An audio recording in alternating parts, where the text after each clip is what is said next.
O ex-procurador Deltan Dallagnol, o ex-procurador-geral da República Rodrigo Janot e o ex-chefe do Ministério Público Federal no Paraná, João Vicente Beraldo Romão, foram condenados pelo Tribunal de Contas da União a pagar R$ 2.800.000 como ressarcimento por passagens e diárias de membros da Força Tarefa da Lava Jato.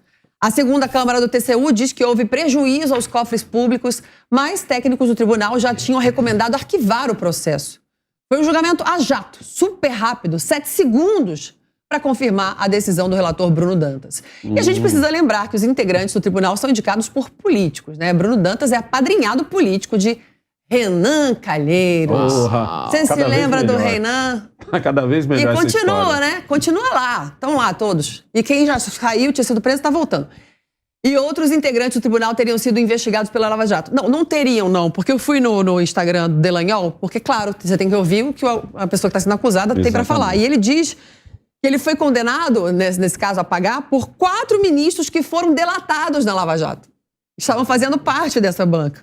Entendeu? Mas fica tranquilo que tá tudo... As instituições estão funcionando. E os ministros políticos delatados, gente, atropelaram 14 manifestações técnicas que já tinham dito que não tinha problema, que estava tudo regular. E ainda que fosse regular, não seria responsabilidade dele, ou seja, ele não é inelegível, ele não pode se tornar inelegível. E lembrando aqui que a bandeira do Deltan Dallagnol para chegar ao Congresso Nacional, que ele está concorrendo esse ano como deputado federal, é Lava Jato no Congresso. Qual é o corrupto da velha política que quer Lava Jato no Congresso? Ninguém quer. Começa com a Alessandro Negão, por favor. Não, eles não só não querem, como eles querem vingança. Esse é o nome é vingança. Deltan Dallagnol está sendo acusado de fazer alguns cabritos, vamos dizer assim, com o dinheiro público. Mas vamos fazer a conta aqui da Lava Jato. Ó. Até pedi uma cola aqui para minha esposa. Beijo, Cleide. Pedi uma cola aqui para Cleide aqui, ó. 79 fases que renderam 195 denúncias representadas, que renderam 244 ações penais, 1.921 ações de buscas e apreensões, 349 prisões preventivas e 211 temporárias. Ao todo foram denunciadas 981 pessoas. Cara, parece que isso aqui é um filme. Não parece que a gente está falando de uma coisa que aconteceu de verdade. Continua. Lava Jato aqui, ó, foram 278 acordos de colaboração e de leniência que alcançaram o compromisso dos condenados de devolver 22 bilhões com B de bola, 22 bilhões com B, viu? Não é com M não, é com B de bola, certo? Muitos dos pagamentos aconteceram em parcelas por períodos de até 20 anos. Até agora retornaram aos cofres públicos 15. Mais de 5 bilhões. Não foi 15? O que ela achou aqui foi 5 bilhões. Eu tinha ouvido que tinham sido 15. E aí o Deltan é o seguinte, não, porque o Deltan... Ele arrumou um tal de um apartamento lá e aí não deu certo, porque não sei o que lá, e ele vai ter que pagar tantos milhões. O certo era o seguinte, você acha que o Deltan fez alguma coisa errada? Vamos partir do princípio que o Deltan errou. Deltan, como a gente diz lá na Cidade Tiradentes, o Deltan moscou na missão, certo? Vamos partir desse princípio, que o Deltan moscou na missão e aí ele errou. Então o certo não era o Deltan pagar só o que ele errou? Só isso, porque o que está aparecendo é o seguinte, o que está aparecendo é que não querem que o Deltan se candidate. Sim, exatamente. Porque ele cai na lei da ficha limpa por ele ter sido servidor público. É isso que tá... Lógico que o Guilherme está aqui, vai poder falar até melhor do que eu. A questão é, o Deltan, aqui pelo que parece sim que ele errou. Mas tipo assim, olha o que esses meninos conseguiram fazer.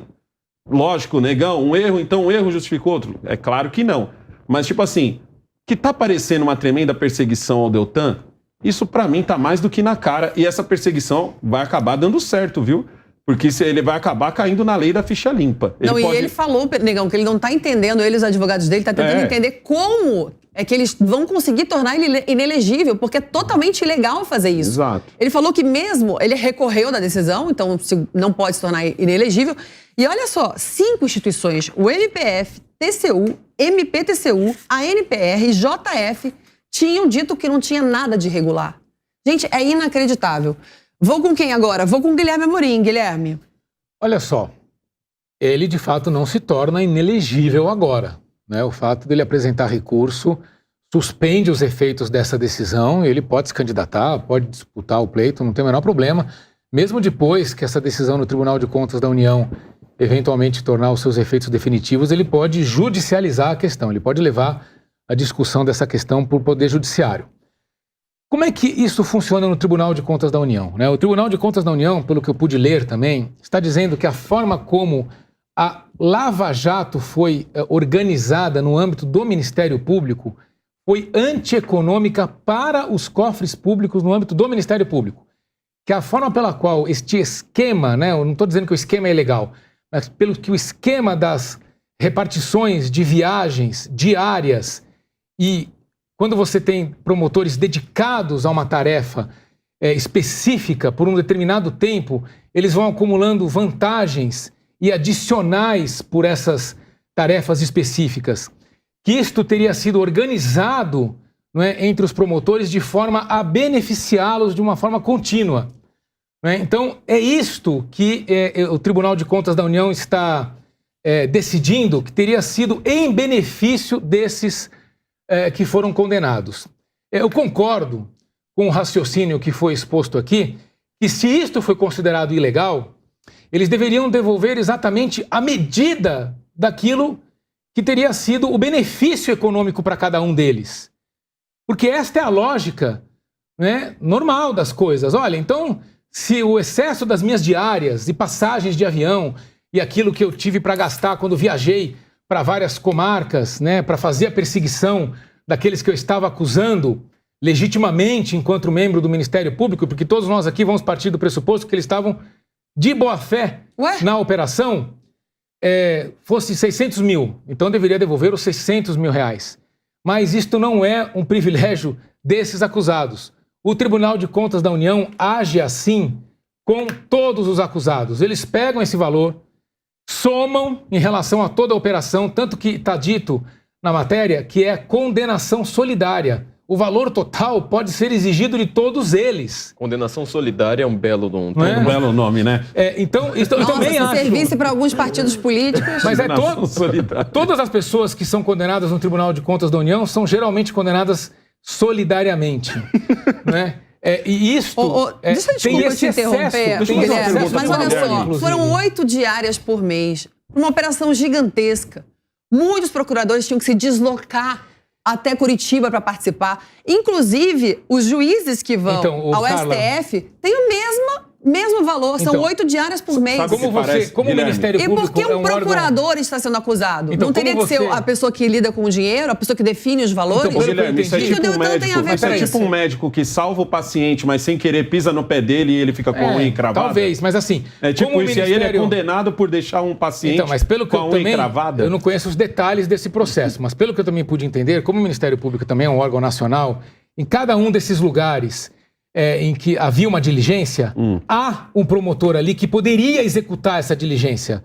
Então não precisaria haver o deslocamento do Deltan ou do outro procurador com esses gastos, né? A diária, a hospedagem e essas verbas acessórias. Então, quando você diz que é antieconômico, porque todos esses valores tiveram que ser empenhados para suportar essas despesas. Quando você tem naquela região... um promotor que poderia chegar e fazer a audiência. Okay. É essa a lógica. E outros casos estão parados no TCU há séculos. Casos de corrupção, inclusive do Petrolão, cartel, prejuízos de 18 bilhões de reais da Petrobras, estão lá parados. O do Deltan, em 3 meses, foi julgado, condenado. Bom, aí certamente tem um elemento político, né? Olha. Chegamos. Se o Ricardo Ventura estivesse aqui, ele ia falar que essa mesa faz milagre. Essa mesa faz milagre. Mas aí não precisa ser um nhonho lá do Chaves para ter uma bola de cristal, isso não é parcial? Eu não posso reclamar do ministro do TCU? Não. Pior que não. Sabe o que é pior? O cargo é vitalício, até 75 anos, salário de 37 mil reais. E ele vai ficar lá, o Bruno Dantas. Quantos anos ele tem? Mais novo que eu, esse menino? Quem falou isso foi a Carla, anos. não tem nada a ver com essa história. Ele deve ter uns 45 anos. Que beleza. Vamos passar para o nosso querido Flávio Morgenstern. Carla, na Espanha, você também tem a Corte de Contas espanhola. Lá, por exemplo, são mandatos de 8 anos, se eu não me engano. E a coisa tem um giro. Em outros lugares, tem esses mandatos também mais vitalícios. Eu estou sabendo. E porque eles fazem na Espanha, a gente tem que fazer igual. Flávio, vai lá, meu amor. O que eu acho é o seguinte, eu não vou entrar nessas discussões a respeito dos gastos, porque eu realmente não pesquisei isso. Agora, o que me chama muito a atenção, acabei de ser roteirista de um documentário chamado Crise dos Três Poderes, pela Brasil Paralelo, e a gente está falando justamente sobre essas trocas entre um poder e outro. Então, quando você diz, olha, artigo 2º da Constituição dizendo que existem poderes harmônicos e independentes entre si, essa harmonia muitas vezes é tratada como um pacto, ou seja... Olha, tem uma coisa aqui no Senado que vai ser julgada pelo STF. O STF também vai ser julgado pelo Senado. Então você vê essas mesmas pessoas com acusações, com pedido de processo de impeachment, tudo engavetado, tudo lá quietinho, paradinho. Exato. Como vocês disseram aqui, o Deltan Dallagnol, por mais que ele tenha cometido vários erros, e eu tenho muitas críticas a fazer ao Deltan Dallagnol, o que a gente vê é justamente pessoas, juízes, de um tribunal apaniguados a uma pessoa como Renan Calheiros, que parece que assim, a curiosidade é como miram, assim, exatamente, falam assim, olha, esse cara aqui, ele estava investigando o Renan Calheiros. Aí você vê que a vida de todo mundo vira um inferno. Por isso que eu tenho muito cuidado com esse negócio de falar assim, vamos ter uma lei agora contra fake news, vamos ter uma lei agora contra atos antidemocráticos, vamos perseguir o que eu estava discutindo aqui com o Guilherme no comecinho, né? Essa ideia de, ataques às instituições. Olha... Quando você critica um ato de uma pessoa dentro de uma instituição, significa que você está protegendo a instituição dessa pessoa. Por isso que eu também tenho um cuidado imenso com essas manchetes sensacionalistas que saem na mídia, falando, olha, levantaram uma plaquinha falando fora STF. Olha, o que se quer dizer quando você vê uma velhinha lá de 70 anos com camiseta da seleção levantando uma plaquinha como essa, ela está querendo dizer, olha, eu gosto do STF, mas as pessoas que estão lá, elas talvez não representem essa instituição. Só que ela não vai escrever isso no cartaz. Exatamente. Ela tem uma complexidade linguística muito menor do que de um especialista. Entendeu? Então, quando você começa a observar isso, você vê que, na verdade, esses três poderes no Brasil... Eles têm uma harmonia que é quase como um pacto de silêncio. Essa ideia de, poderes independentes... ela traz muitos perigos que vão falar assim, olha, a democracia está parecendo muito mais uma questão teatral. Karl Marx chamava a democracia de teatro, Tocqueville, um conservador, chamava a democracia de teatro, justamente porque toda essa divisão de poderes, ela, no final das contas, tem todo um acordo tácito ali que fica muito claro. Então você coloca lá um juiz, o juiz persegue exatamente um político coloca um juiz num tribunal, o tribunal persegue justamente quem estava investigando corrupção e esse cara agora é tratado como corrupto. Eu vou abrir uma aspas que o Deltan falou, que é o seguinte: eles se protegem por meio do foro privilegiado e do aparelhamento dos tribunais. Aparelhamento dos tribunais. Vou passar para um advogado, Vitor Boaventura. Vitor, é com você. É curioso que, na última fala do Flávio, o raciocínio dele só se aplica a esse caso e a todos aqueles que lhes são desfavoráveis. Agora, por exemplo, a postura do Procurador-Geral da República, que absolutamente engaveta tudo que diz respeito ao presidente Bolsonaro, parece uma conduta regular, né? Nós temos que ver que há sim um processo muito delicado de politização na sociedade brasileira e isso se repercute nas instituições, né? Como a gente dizia, até o Guilherme falou, evidentemente que a decisão ela é política, mas a decisão ser política não significa que o produto da decisão, ou seja, o resultado tecnicamente dessa decisão foi inadequado.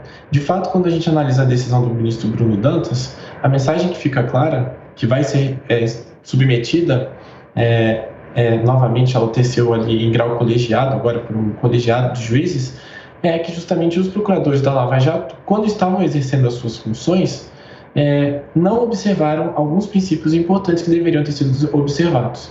Dizer isso não significa colocar em prova a Operação Lava Jato.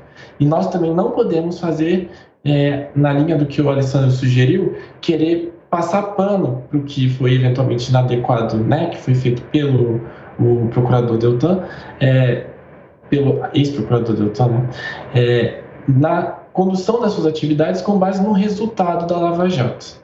Ou seja, nós precisamos ter essa cautela, analisar o que foi feito, e aí alguém pode dizer, mas você está querendo então que ele fosse perfeito? Idealmente sim, quer dizer, esses excessos que foram cometidos têm que ser reparados, né? Isso não significa colocar em prova a Operação Lava Jato. Agora, se a gente for nesse raciocínio de questionar os resultados da Operação Lava Jato, é verdade, sim, que recursos foram devolvidos aos cofres públicos.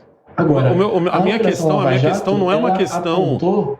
A minha questão não é uma questão de passar pano, não, muito pelo contrário. Se o Deltan moscou, tem que se ferrar mesmo. É como a gente falou aqui, se ele moscou na missão, tem que se ferrar mesmo. O problema é que é o seguinte, eu vivi um tempo, eu tenho 42 anos, eu vivi um tempo em que político não ia preso. Eu vivi um tempo em que empresário graúdo que estava ligado com político, ele também não ia preso. Quem trouxe isso pra gente era a Lava Jato, foi a Lava Jato. Antes da Lava Jato, o Brasil viveu numa espécie de calmaria em que a gente via um absurdo atrás do outro e a gente falou, político. Político. Mas roubou não sei quanto. Político.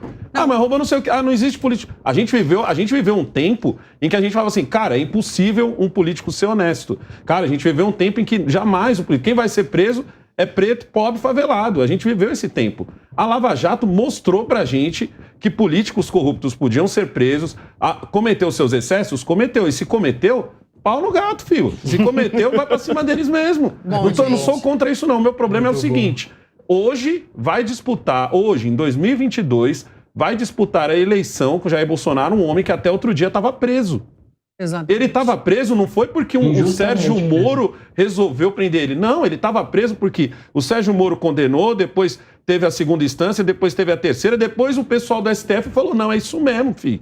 Tu vai ser preso. Entendeu? E depois o próprio STF falou, quer saber? Vamos mudar aqui. Quer saber? Gente, o problema é o seguinte, o que deixa de mensagem isso para os nossos filhos, para os alunos de direito da faculdade? Hoje eu vi um comentário do Piotr muito interessante sobre isso, falando assim, parece que hoje em dia muda a aula de acordo com as decisões do STF, porque tá difícil se basear nesses representantes. Bom, o programa de hoje fica aqui, foi rápido. Muito obrigado pela sua companhia.